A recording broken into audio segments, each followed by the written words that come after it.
Geek Compétences. Aujourd'hui, on va vous apprendre à créer une facture, que vous soyez secrétaire, comptable ou en freelance. Ce modèle pourra vous servir dans beaucoup de cas.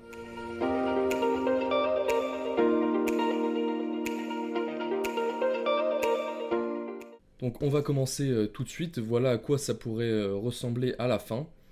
Donc vous avez votre facture avec le numéro, la date d'échéance, le mode de règlement. Bon, on va pas forcément faire ça, c'est des choses que vous pouvez rajouter par vous-même. Commençons donc tout de suite avec une facture d'exemple. L'idée c'est donc de faire une facture automatique qui se remplit en fonction du choix de votre base client ou des différents articles que vous avez dans votre magasin. On commence tout de suite, on va donc mettre le nom de la société, de notre société. Donc je mets société 2 points.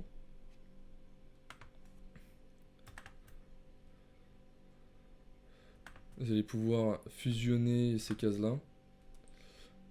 L'aligner à droite. On va fusionner ces cases également.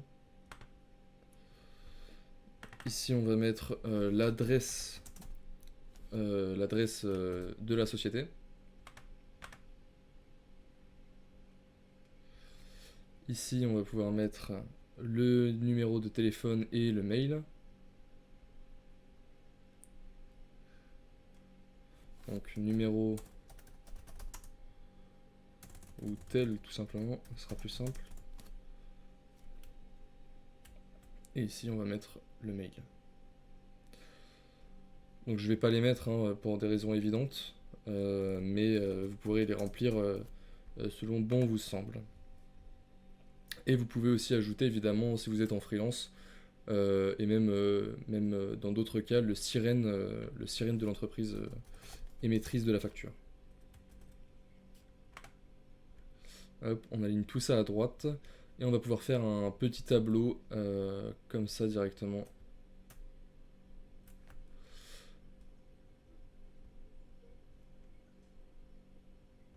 Voilà. De ce côté-là, on va pouvoir mettre le nom de la société cliente. Ici, on a notre base de clients. Et on va faire...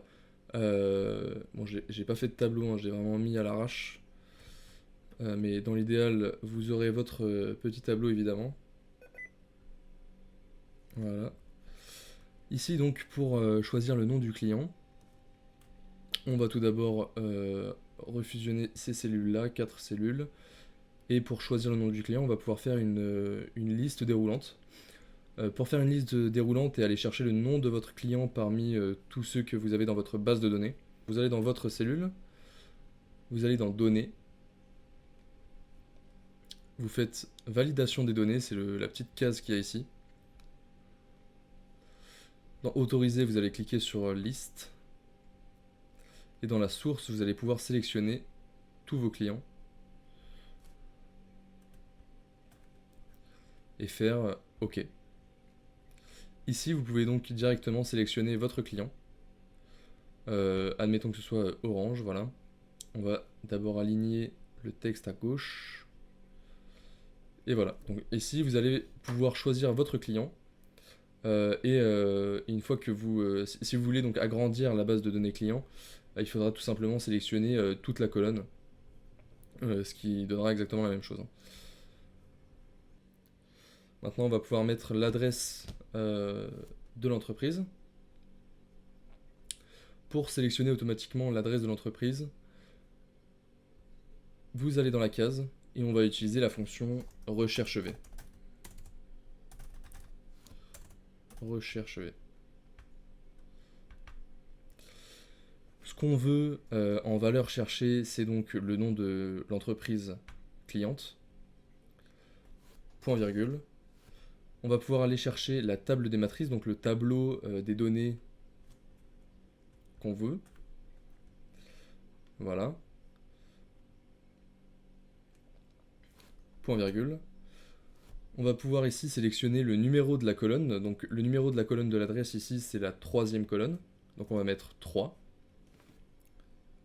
Et ensuite, vous sélectionnez correspondance exacte. Et vous fermez la parenthèse. Et donc ici, vous avez le nom de la société qui apparaît. Si par exemple vous changez le nom de la société, vous verrez que l'adresse change de la même manière. Et voilà. Si vous voulez, par exemple, si le tableau, la base de données ici bouge, on va faire en sorte que les lignes restent les mêmes. Donc pour ça, on va aller dans F3. On va pouvoir faire F4 pour figer les lignes du tableau. On va faire pareil dans la table des matrices, F4. F4, et en revanche pour le numéro de la colonne, ça lui il pourra changer, donc on ne met pas de F4 et on fait entrée. Voilà. Pareil pour le reste des informations. On va pouvoir étendre ensuite la fonction recherche V pour le reste du tableau. Voilà. On va ajouter le téléphone, le mail et le sirène de l'entreprise en dernier. Donc d'abord, je vais tout aligner à gauche. Et je vais pouvoir étirer la colonne jusqu'en bas. Donc là, vous allez voir que évidemment, ça va répéter exactement la même fonction. Sauf qu'ici, au lieu de choisir la troisième colonne, on va choisir donc pour le téléphone la 1, 2, 3, 5e colonne. 5e colonne, vous faites entrer. Et là, vous voyez que vous avez le numéro de téléphone qui s'affiche. Pour le mail, c'est la 6e colonne. Et pour mon sirène, ça va être la 2e colonne. Et voilà. Donc voilà ce qu'on a. Nous, ce qu'on aimerait, c'est aussi ajouter... là, on a le numéro de téléphone, le mail et le sirène, mais ce qu'on aimerait, c'est ajouter des petites terminaisons devant. Donc téléphone, mail, sirène, pour qu'on soit bien sûr de quoi on parle. Donc pour ça, vous allez retourner dans votre fonction recherche V. Et vous allez pouvoir mettre des guillemets donc, pour ajouter une terminaison. Vous fermez les guillemets. Si vous voulez mettre tel comme ça, donc on va mettre une majuscule juste. Hop, on ferme les guillemets et on ajoute un et. Et vous pouvez faire entrer. Là, vous allez voir que le tel s'affiche directement, que le nom, le début tel s'affiche comme on l'a indiqué entre les guillemets. Juste rajouter un petit espace juste après.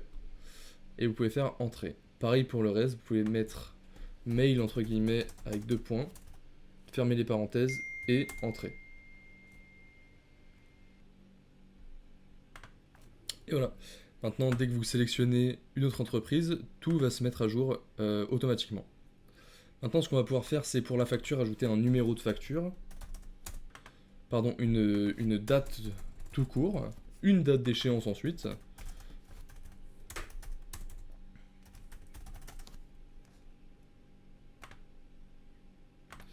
Et vous pouvez aussi rappeler le mode de règlement.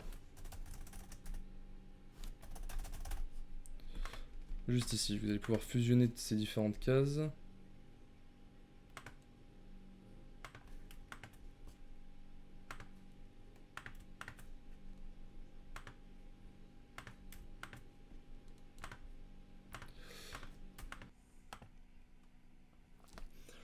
Ensuite, donc, on va pouvoir mettre en forme cette ligne-là. On va remettre un petit fond gris et des contours foncés. Alors, oula, non, petit bug. On va remettre des contours foncés, voilà. Ici, on va pouvoir fusionner les différentes lignes. Bon, ça, je vous apprends pas comment faire. Hein. Vous allez dans fusionner et vous utilisez le fusionner avec la petite flèche.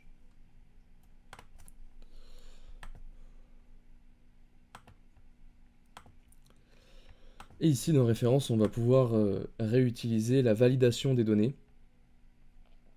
Donc on va dans données, validation de données, on refait une liste et on va pouvoir sélectionner la source de nos différents articles, à savoir les références.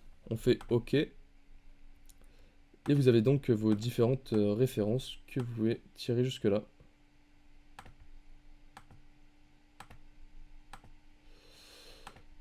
Hop, on va les tirer jusqu'en bas.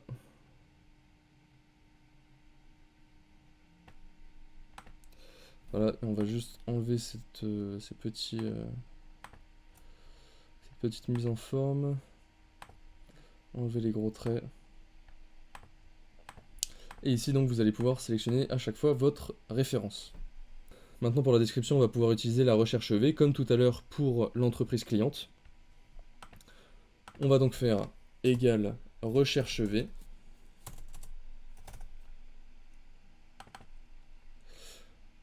La valeur recherchée, c'est donc la référence, point virgule. La table de matrice, c'est donc notre base de données d'articles. OK. Point virgule. Et on va pouvoir mettre le numéro de la colonne correspondante, à savoir la description. Donc c'est la colonne numéro 2, point virgule.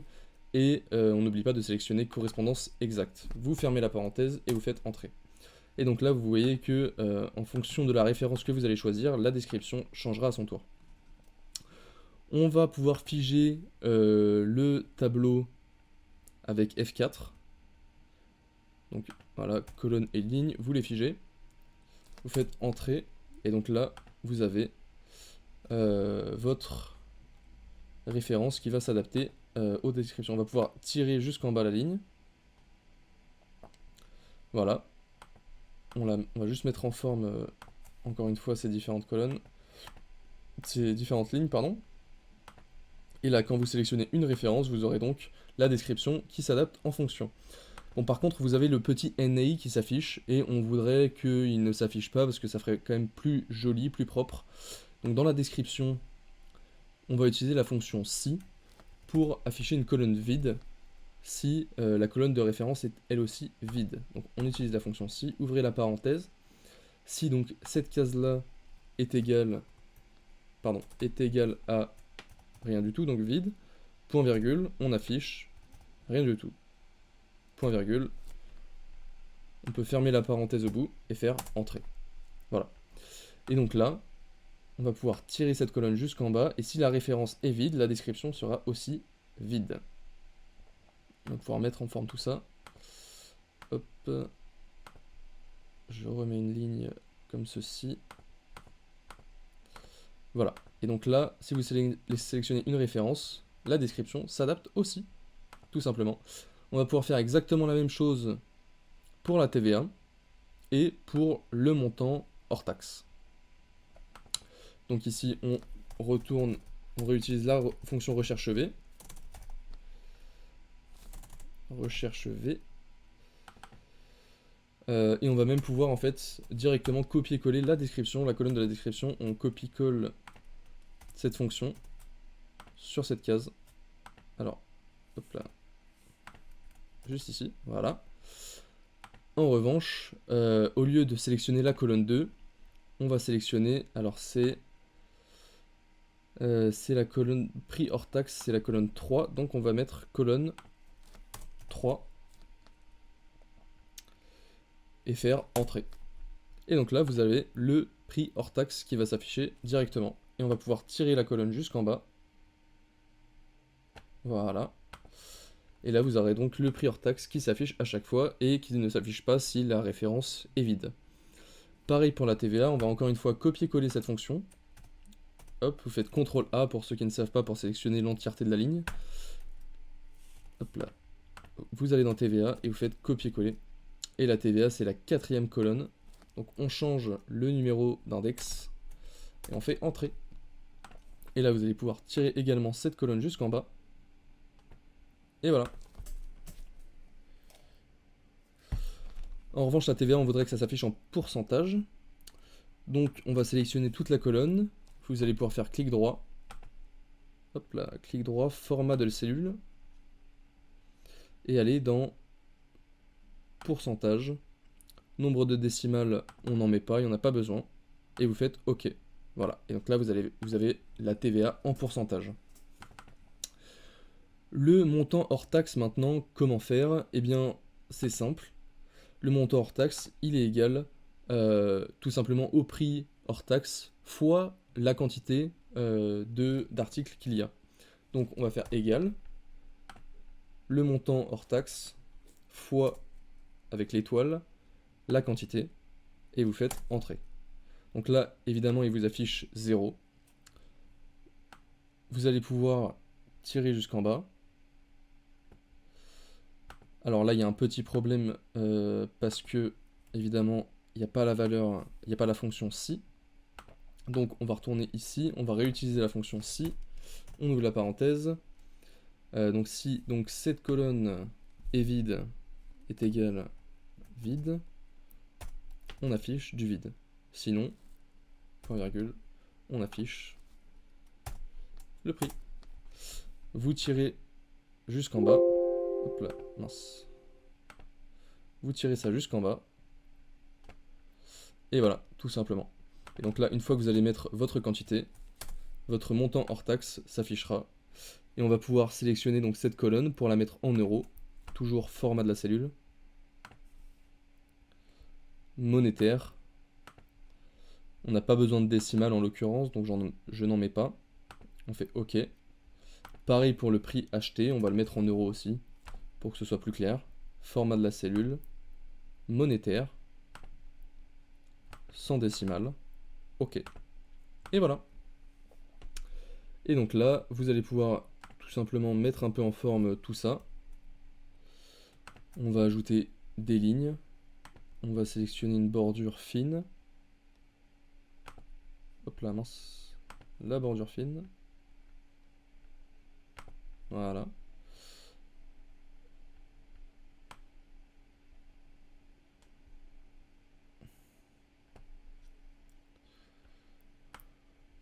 On va tracer les traits de chaque côté.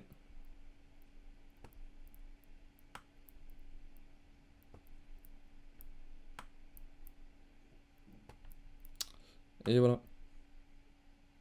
Et donc maintenant, une fois que vous sélectionnerez votre quantité, le prix s'affichera en fonction. Donc c'est 50 multiplié par 3, ça fait bien 150 et on a la TVA. Maintenant passons au calcul du total. Donc on va pouvoir faire montant total. Donc hors taxe total sera plus simple. Le hors taxe total ici, bah, c'est très simple, il est égal à la somme de cette colonne. Somme de toute la colonne. Fermez la parenthèse, vous entrez.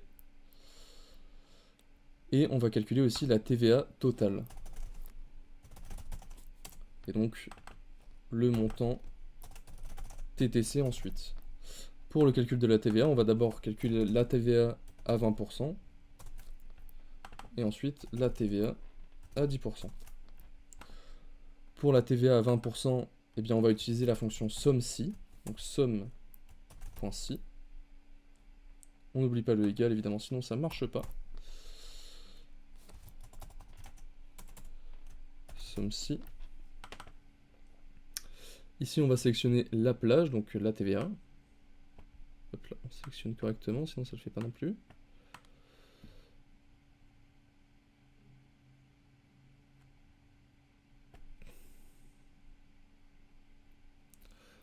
Point virgule, le critère.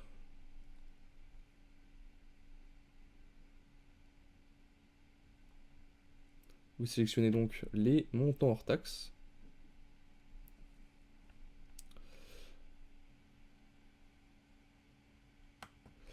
Non, pardon, le critère, alors je me suis trompé. Le critère, c'est donc 20%. Donc on met 20%, point virgule. Et ensuite, donc là, la plage du montant hors taxe. Pardon, excusez-moi. Vous faites entrée. Et donc là, vous avez le calcul total total de la TVA. Ici, on n'a donc pas sélectionné de quantité, donc c'est normal qu'il nous affiche que 800. Et donc, on veut évidemment la multiplier par la TVA pour la calculer. Donc, on va faire multiplier par 20. Pardon, par 0,20 plutôt, ce serait plus correct. Voilà. Et faites entrer. Et donc là, vous avez le calcul total de la TVA. Si par exemple, vous mettez une quantité ici, vous avez 700 € avec 20% de TVA en plus, et donc vous avez le montant qui s'adapte en fonction. Si ici vous sélectionnez une référence en plus, avec 2 articles en plus, voilà. Alors en l'occurrence ici, c'est une TVA à 10%, donc il faudrait peut-être sélectionner un article avec une TVA à 20%. Un ordinateur, voilà, encore une fois, vous en sélectionnez 2 et vous voyez que la TVA s'applique en même temps. La TVA à 10%, vous allez faire exactement la même chose.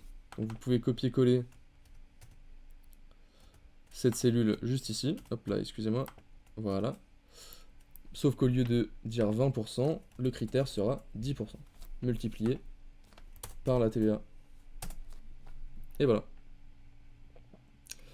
Ici, vous avez donc la TVA, le prix de la TVA, que vous allez additionner avec le hors taxe total. Donc, la TVA totale, vous pouvez faire égale somme des deux TVA. Fermez la parenthèse entrée. Pour le montant, toute charge comprise, donc vous pouvez sélectionner la fonction somme, le hors taxe total, plus la TVA à 20%, et la TVA totale. Pour finir, vous pouvez évidemment mettre en forme ces différentes cellules. Donc moi je vais juste mettre quelques bordures, mais là libre à vous de l'organiser comme vous le souhaitez. Donc voilà, vous avez une belle facture avec le calcul de la TVA, un montant TTC et un montant acheté. Et vous pouvez sélectionner vos différentes références qui se mettront à jour si vous ajoutez des articles.